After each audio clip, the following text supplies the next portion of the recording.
Welcome to Tehachapi, the City of Tehachapi's podcast, where we share conversations with local leaders, business owners, and community members. Don't miss an episode. Be sure to follow and subscribe to learn something new and discover ways to get involved in our community.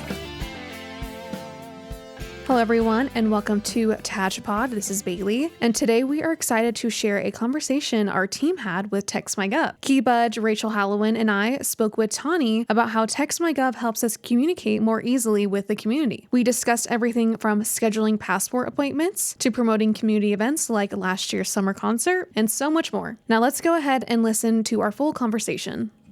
So hello, everyone, and welcome to Text Talks, a webinar series sharing real-world examples of how municipalities and agencies are engaging their communities using TextMyGov. Today's session is real results from a city communications team. We're joined by the City of Tehachapi's team, a group that takes a thoughtful, community-driven approach to engagement across platforms like social media, podcasts, live events, and text messaging. We'll focus on what's worked, what they've learned, and how texting fits into a larger engagement strategy. And as always, here is our support number and our contact information. The training from our professional client relations team is always free. So please don't hesitate to reach out. We'll get to some introductions. My name is Tawny, and I will be your host today. I am a Cache Valley, Utah native. This is where TextMyGov is based out of. We are in the northern part of Utah, close to the Idaho border. I graduated from Utah State University, which is where Logan is in Cache Valley. And I've been with the company coming up on 2 years here in the spring. I've enjoyed connecting with my clients and seeing what communities are out there. So I have the best road trip now planned for retirement from this job. So I can't wait to visit all of my client cities. I do enjoy golfing, and I am part of the small population that has an adverse reaction to cilantro. It tastes like soap to me. So, well, let's get on with our guests today. Key, we'll start with you. Are you able to hear me, or am I muted? I can hear you. Okay, great. My name is Keybudge. I'm Director of Communications and Community Engagements for the City of Tehachapi. I've got 35 years in government service, started with the LA County Sheriff's Department as a sworn member. So I understand the law enforcement community and as a deputy sheriff. Worked in media before my law enforcement career. When I retired, I went to work for the City of Palmdale. I worked there for a couple of years in their crime prevention / communications outreach, and then the City of Tehachapi asked me to create a communications department for them. So here 9 years later, here we are, and we do, I think, a pretty good job of community outreach, and we've kind of flipped the script from negativity that the government sees to a very positive outlook towards us. Yeah. And then on the personal side, married, I like cilantro, and my wife and I enjoy playing pickleball. Love it. I hear cilantro is great. Happy for you. How about you, Bailey? Hi, everyone. I am Bailey Damian. I am a community engagement specialist for the City of Tehachapi. I just love connecting with people through event planning, social media, and community outreach. I'm a Tehachapi native, so I'm proud to call Tehachapi my home and the community that I serve. A fun fact about me is that I played college softball at ABC, and I'm also a fan of cilantro. Still happy for you, but collegiate athlete. That's pretty impressive, Bailey. Thank you. And Rachel. Hi everyone, I'm Rachel. I'm one of the newest members of the Community Engagement Department. I have a background in social media, event planning, and public sector work. I have a bachelor's degree in business management with a minor in marketing, so I really enjoy that. I'm passionate about all things marketing, social media, and fun fact, I love to build Lego sets with my kids and puzzles. And I don't like cilantro. No. It doesn't taste like soap, but no. I know, I'm afraid to order street tacos from places. Yeah. But I know, it's a tragedy. Unnecessary. Well, great. Well, thank you so much for joining us. I'm excited to introduce Tehachapi, California. Can you tell us a little bit about where you're located and then your overall philosophy when it Sure. comes to community engagement? Absolutely. So, Tehachapi, California is we're a small municipality in Kern County in Central California. We're in the mountains, if you will. We're up at 4,000 feet. So, we're one of those rare California communities that gets 4 seasons. We get 3 months of winter, spring, summer, and fall. So we, and you kind of see from that photo, that's after a snowfall that we had. So it's a great small town piece of Americana that doesn't exist in a lot of places anymore. We always talk about it feels like you're in the Midwest, but we're in California. We don't suffer from a lot of the politics that are going on, particularly in the state politics. And then on the national basis, we're a very patriotic community that is veteran-centric, supporting America. But we don't fall into the day-to-day stuff that's going on in some of our larger communities. And as you kind of think about, if kind of move to that, with that in mind, to our philosophy, and with what Tawny's got here on the screen with this pie and this segment of the pie, we look at communications as reaching our entire community. So many different demographics. So we look at that by trying to utilize social medias, different platforms. We're not afraid to be on all the platforms that are available because we're reaching a different part of our audience. So we've got a strong presence on Facebook, Instagram, X, Threads, TikTok, YouTube. We're on all of these. Plus, we work with our local media and regional media. Say that because we're not in a media market, we're in between. So we're in between the LA market and the Bakersfield market. So we had to become our own news agency. And that was the philosophy of that I brought. Was government is usually reactionary to things. And what I pitched based on my journalism background before law enforcement was, if we're the first ones to talk about something, then we're going to build trust, whether it's good or bad. We got to wear it. So we got that water main break. We got to own it and say, hey, you got no pressure. We're on it. We're taking care of this. Sorry for the inconvenience. Be patient, but the troops are out there. Then we go out there and we take photos or videos, live stream it, and say, hey, we're aware, and the guys are soaking wet trying to fix this water main break. So by taking that philosophy, being the news agency, now all the different news organizations follow us, and then they follow up based on the information that we're putting out. But the community now looks at us for a source of information in real time. So that's been important. So my team has grown from just myself doing it to now having 4 people. So with Bailey and Rachel and Nick, who's not on screen, I've got four of us that are out there reporting what's going on and trying to connect with the community.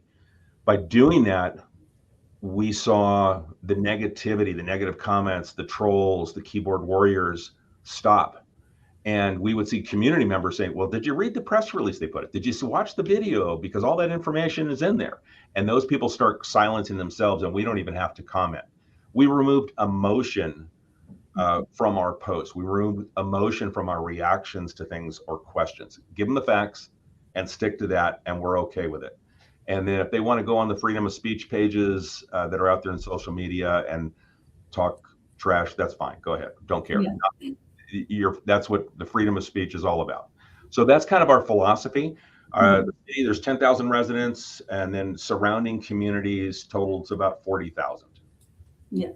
Oh, there we go. And that was one of the questions. So population size 10,000, but the surrounding areas you're pulling in a lot from. So we'll get to that. I think you said 30 to 40,000 that you are bringing into events. Yeah, it's for the economic impact. The surrounding 30,000 residents all depend on what's in the city for their services. Outside of city services that we provide, there's the unincorporated county that surrounds us, which has a higher population than what's in the city. Yeah, that's great. I love that. Controlling first and then silencing. That I think is the goal for everybody, Right. is to let them come to you first. So that's great. Part of that pie is the podcast you started. Can you tell us about Tehachapod?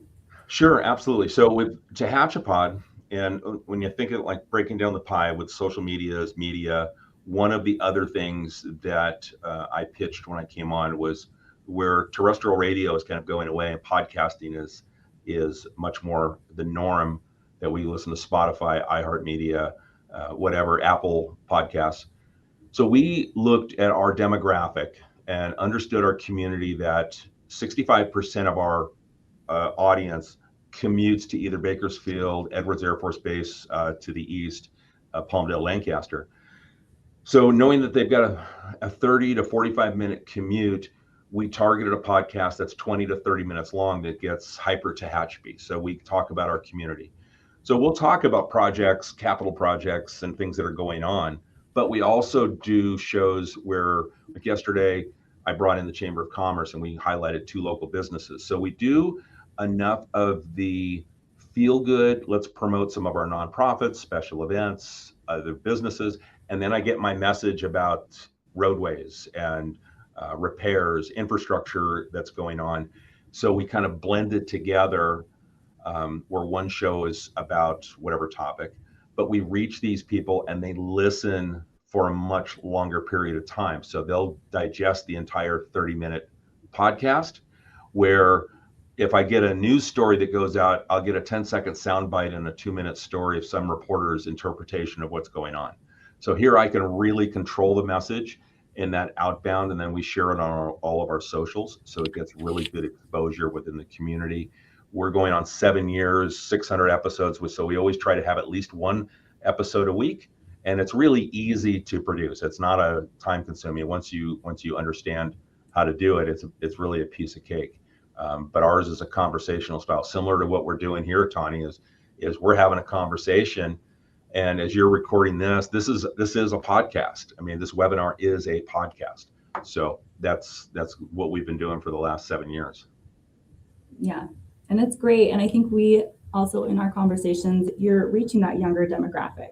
You know, you're not just texting, you are using social media, podcasts. And I think that's just a creative way to get to your younger demographic, which I know a lot of our clients struggle with. Yeah, So, great point, Tani, because that's one of the main goals that when I came in is government is always very good at talking to 50 plus demo, right? So that's when I hit that age, it's like I pay more attention to what's going on with maybe my local governments. We wanted to get younger. So the goal, and as you can see with my team, they are not my demo, they are the younger demo. They're my target demographic. So Bailey and Rachel, where they fit in is they know how to communicate. They understand the communication process for the audience we're trying to reach. If I can hit, that 25 to 45 demo and get them to understand or soften them about their thought process for local government, and then they start to build trust that we're delivering message, everything that we're doing is community minded, I'm going to have them much longer. So I don't have to focus on hitting my 50 plus. If I focus on the 25 plus, that older demo is going to get the message, but now I'm building an audience that trusts me younger, and they're going to stay with us longer. So that's been our approach. yeah. So I mean, it's still, you'll see some that say, hey, if the newspaper, well, every time an obituary is in the newspaper, you've got one less subscriber, okay? Because there's not new subscribers that are going on. Sorry, that's harsh, but that's the reality is. So newspapers are not getting 25 to 35-year-olds as subscribers. It's all 50 plus that are subscribing to the newspaper. You have to evolve the way you communicate to reach the younger demo. Yeah. And which, Bailey, I know I was listening to your Tehachapods, like you are doing part of these podcasts, right, Bailey? Yeah, so I actually do the weekend activity podcast every week. So I just basically find all the events happening around town. I put it all together and then I produce that weekly. So it comes out every Thursday. And then I'm starting to host or co-host the actual Tehachapod with community organizations or businesses. It's great. I love that. I love the creativity that you're working with your team. Yeah. So, And talking about, Rachel's cutting her teeth on it as well. So we do an internal podcast, so which just goes to our staff. So Rachel is now the host of the weekly internal podcast. So when we do a newsletter that goes to our internal communications, she actually makes an audio version. So she's cutting her teeth in the podcast hosting world as well. Pulling her in. I love it. Whether you like it or not, Rachel. Well, perfect. Well, I love how you are using all of these different pieces of pie and going along with TextMyGov. And that's a great segue to Rachel, because Rachel was pulled from the admin side of Tehachapi. And what I love when I looked at your account and working with you is you use TextMyGov in a creative way with passport reminders. Can you tell us a little bit of what came to this idea of using the long code side for TextMyGov for passport reminders? Yeah, so we would book out our passports like weeks in advance. So there's a lot of appointments back to back all day long, and we were running into a lot of no-shows. A lot of people just not showing up, no phone calls, no nothing. So they started using TextMyGov, and now we send out day before text reminders to everyone that has appointments for the following day to remind them of their time, where to go, and what to bring. And it's really cut down like significantly on no-shows, late arrivals. So now people, if they are unable to make it, they usually will call in as soon as they get that text, like, oh man, I forgot about this appointment. And they call and then they reschedule or they cancel, and we're able to fill that spot. And it's really helped with attendance. And the residents really seem to enjoy that. They always come in and they're very appreciative of the text reminders. So yes, which I know it's been great. Everyone's busy, right? Yeah. And when you book it 3 weeks in advance, some people aren't going to remember. So I don't. Yeah. So texting is a great way.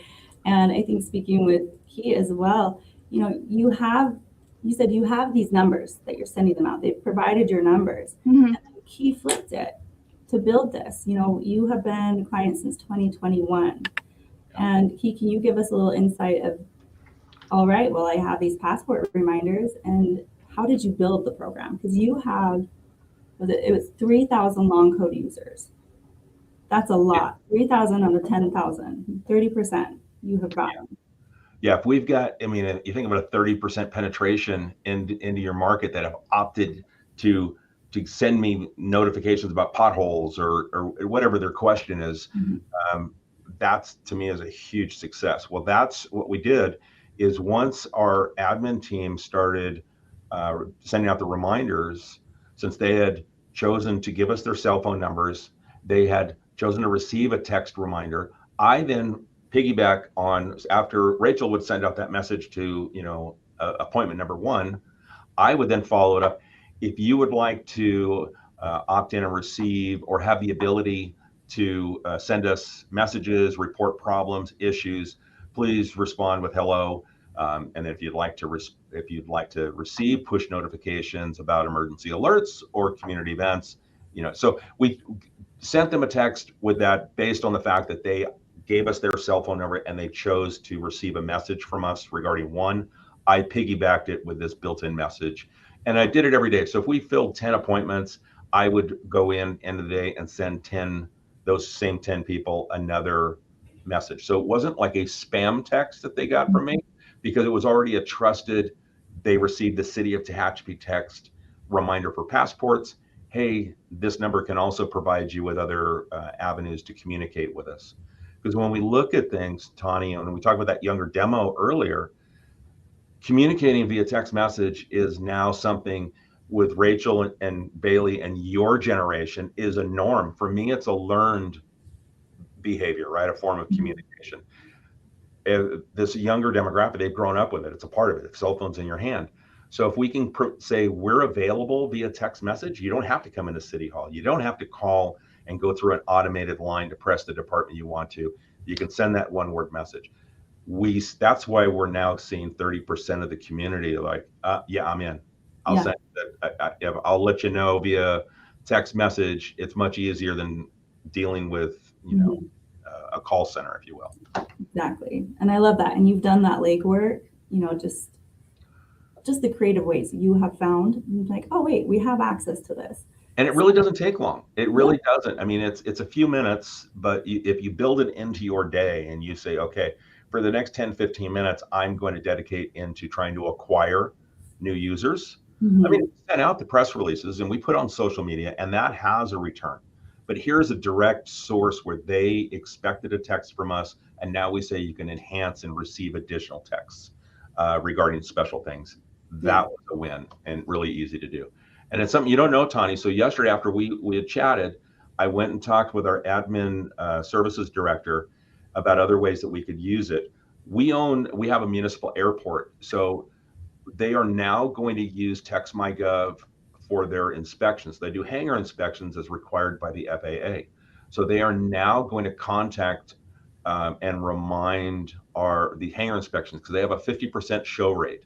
So if they go to do the hangar inspections as required, half the time the owners are there to go through the inspection. Now we will use the service to also reach out to our airport tenants for inspection. So it'll be a better use of our time. So we're not showing up to something that's an appointment and those guys don't show up to open their hangars for the inspection. So yeah. And then we talked about maybe also including that in water shutoffs, because a lot of communities will shut off water. There's a legal process has to go through. So we have to, some states are different, but you have to look and see for notifications to shut off water, which is a life source service.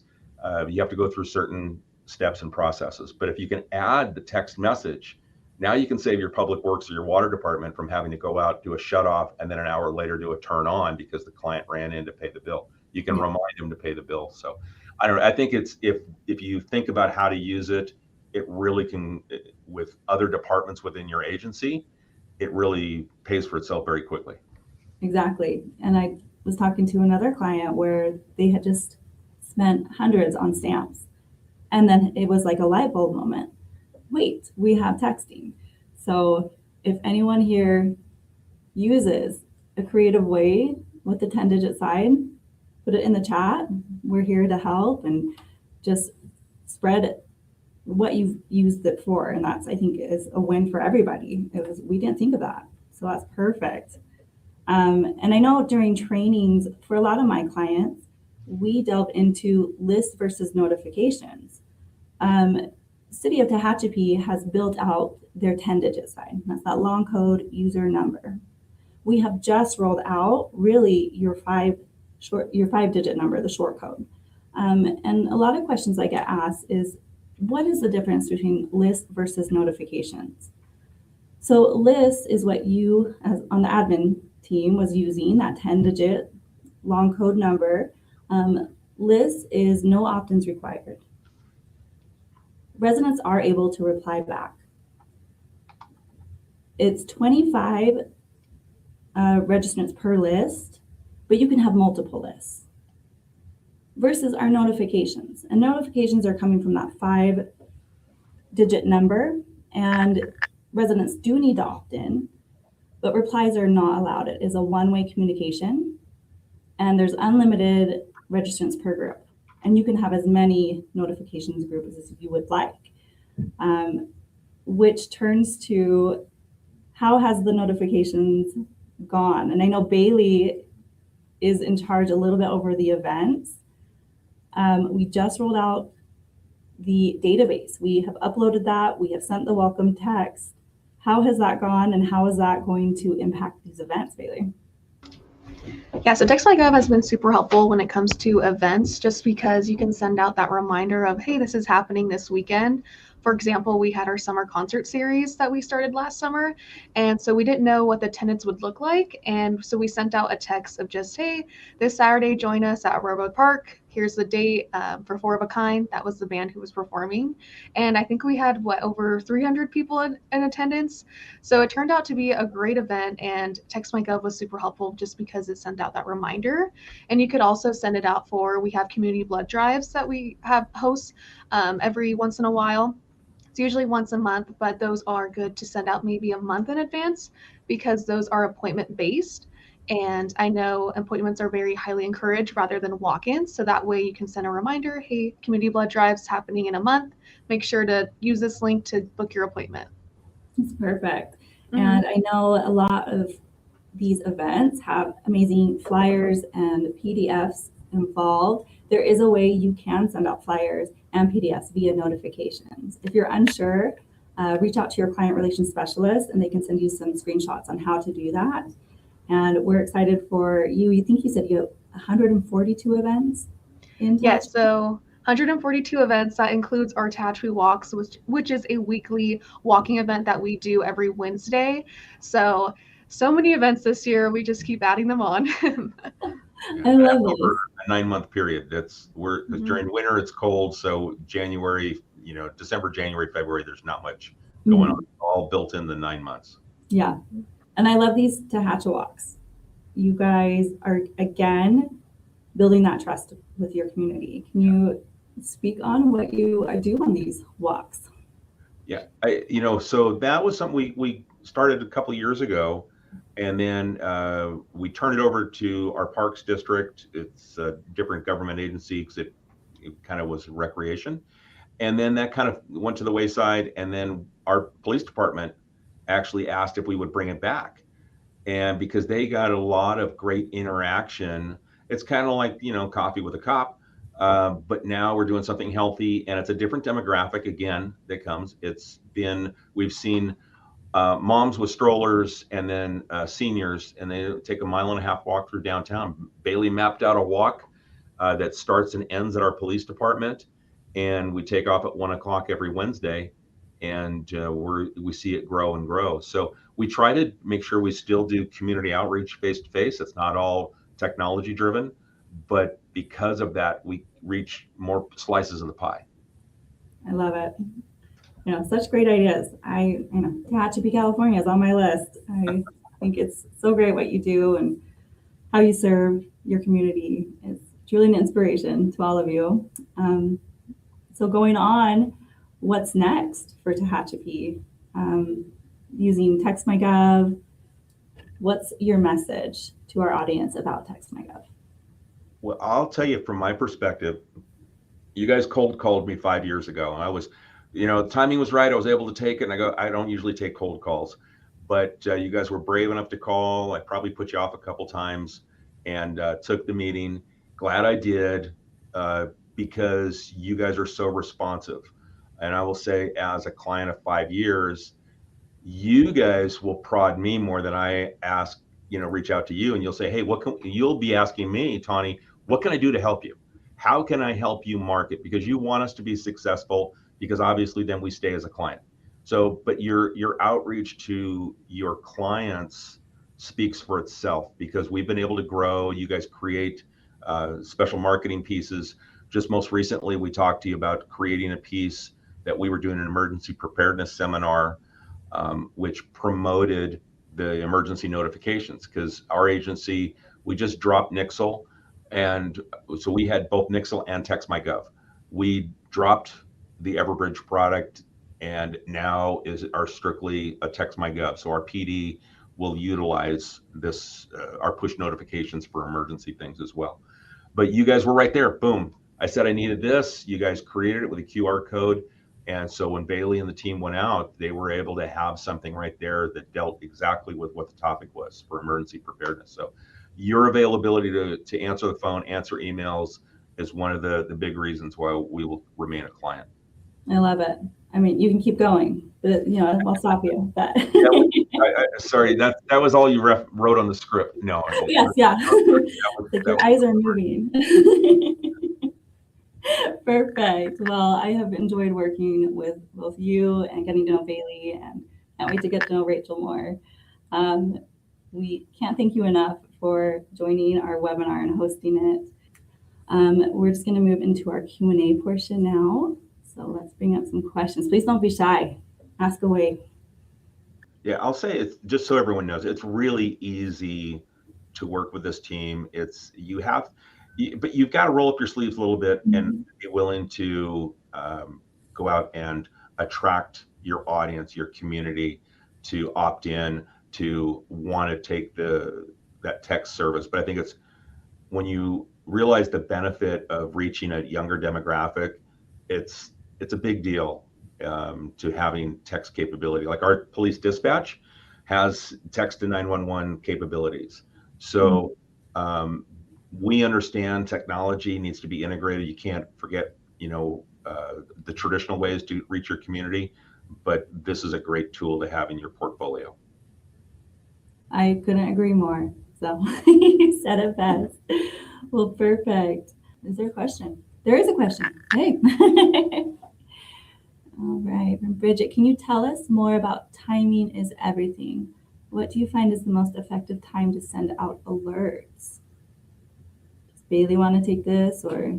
Have you scheduled a certain time, Bailey? I think it really just depends on the event itself. I think, like I said, if you can make an appointment for the event, community blood drive, I'd say a month in advance. However, if it's just a summer concert in the park or breast cancer awareness walk that we did over 1 day period, I think those are good to at least, I'd say, a week out, maybe a couple of days before. But it really just depends on the event that you host. Mm-hmm. Yeah. And I just think being sensitive to the time that it goes out, people don't want to receive a text during the dinner hour. So being sensitive about family time but you can look on your algorithms of when people are on their social medias and maybe picking that time. So you might see a spike at 9 a.m. or maybe it's at 5 p.m. But I would be sensitive to when would you like to receive a text message and go, I don't want anything after 6 p.m. Forget it. Don't text me. You're going to tick me off. So be sensitive to that and understanding your community. Yeah, that's great. Then from Wayne, can you give us a sense of how many have opted into TextMyGov? And I can answer this with, we do have account stats. So we always are reaching out 3 to 4 months, and we like to give you your account stats, and we go over this. For you, since we've rolled out the notifications with that database, you have, I think, 575 opt-ins now to just your opt-in keyword group. And in your database, you have 7,000. Yeah. And when did we do that? On the 15th of January? So, we're less than 2 weeks from when we did the real true marketing push. So to pick up that many is, to me, that's a very good number. Yeah. So, and then we'll continue to push that out and support trying to get additional people to come in and opt in now that it's out there. But we saw on the freedom of speech pages on Facebook, they've got the Tehachapi Talks. So that's one of our community pages, and we don't touch it, but we might see a few things. They were chatting about it. Hey, did you see that message from the city? If you want to get alerts on emergency situations, you better opt in. So it created conversation, which was positive. Yeah. Is there a way to add a phone number ourselves? So reach out to your client relations specialist, get that conversation going. We are happy to look into it, add it, set you up for success. So it's a great program when you use both sides. Is there a way to sign people up ourselves? This is that marketing. So we provide flyers for you. We want you to get people to sign up. You can't do it yourself. We do have ways. I have a lot of my clients that go to the widget on their homepage and they will put in the phone number. Our widgets are interactive. So if you put in their phone number, it sends them the keyword and all they have to do is reply back with yes. And I would say that the customization that you guys do, so I hate stock photos. I don't want a photo from Sacramento, California representing the city of Tehachapi. So we will send you guys images that you custom build into these graphics for us. So that's huge, is that you guys will customize, based on what the customer needs. Yeah. And then Key is speaking to the enhanced media care package. So Tehachapi has the premium package. So again, reach out to your client relations specialist, see what package you are in. And if you're interested, premium package members get access to voice calls, surveys, enhanced media care. We are just rolling out our mass email. So we are constantly working and updating and developing. And when we reach out, we want to be telling you all these things. So we're excited. Perfect. All right. How many text messages do you have available to you each year, since you seem to use it for so many different things? So, I default to you, Tani. Yeah, City of Tehachapi. Yes, you are a little bit more on the higher end for messages. So again, every different agency signs a different amount, allotted amount. So Tehachapi has 50,000 per year. They all roll over. So we never take away text messages. Now that might change, right? With sending out notifications, you've kind of banked your messages. So maybe here in a year, he and I will maybe have a conversation of saying, hey, we have really expanded. And we are more than happy to do the one-on-one conversations of let's take a look at what we can do. So we're happy to always look at what you're sending out, what's coming in, different departments coming in is always a conversation that is going. So that's how many they have. Right. All right. Oh, for Emma, but can you go more into the 25 registrant limitations on lists? I don't understand that. Absolutely. So from the 10-digit or the long code number, we never want that to be marked as a spam number. So these are capped out at 25 numbers per list.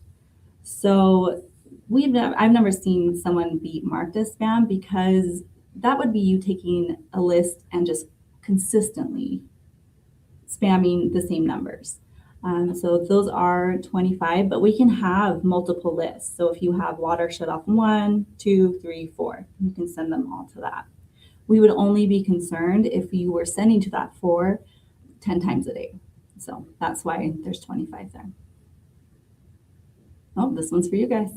How often are you producing podcast episodes?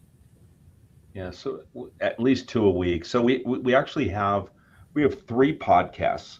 So Tehachapi is our main podcast. It's been around now 7th year, 600 episodes, and then we got into an educational series that we post on both Tehachapi, and we created its own Follow the Water, and that really talked about understanding water, and it's highly produced. So Tehachapi, our first and original, is a communication style. It's like what we're doing right now.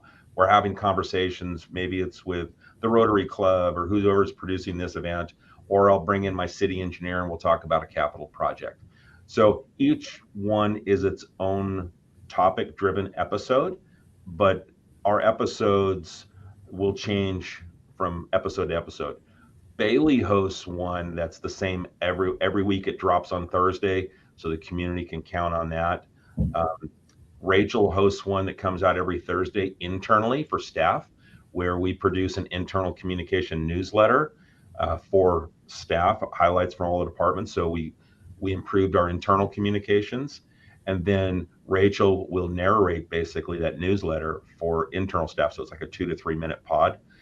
So with the educational series, our other mainstay, and then Rachel. So we do 3 different podcast series, and each one, gosh, like I said, we've got 600 episodes. We average 2 a week, plus what Rachel does on the internal, plus when we produce one for the water series. So quite a few, but they're easy. They're really easy. They're not intimidating to do. Yeah. Well, as someone, I love listening to books. I can fold laundry, I can do that. So again, another piece of your pie, just using what you got. So I love it. Perfect. Yeah. Okay. Well, if we didn't get to your questions, it's okay. Just email us. They're at support@textmygov.com, and we're happy to answer them there. Thank you so much for joining, and thank you so much, Key, Bailey, Rachel. Really appreciate you guys here with us today, and please don't hesitate to reach out. Have a good day. All right, that was a great discussion we had, and we are very excited to implement TextMyGov to more of our services. If you had any questions or comments regarding today's discussion, please email media@tehachapiecityhall.com. But thank you for listening, and we will catch you next time on Tehachapi. You've been listening to Tehachapi. If you have a question, a thought, or a suggestion, email media@tehachapiecityhall.com. We'll catch you again soon, right here on Tehachapi.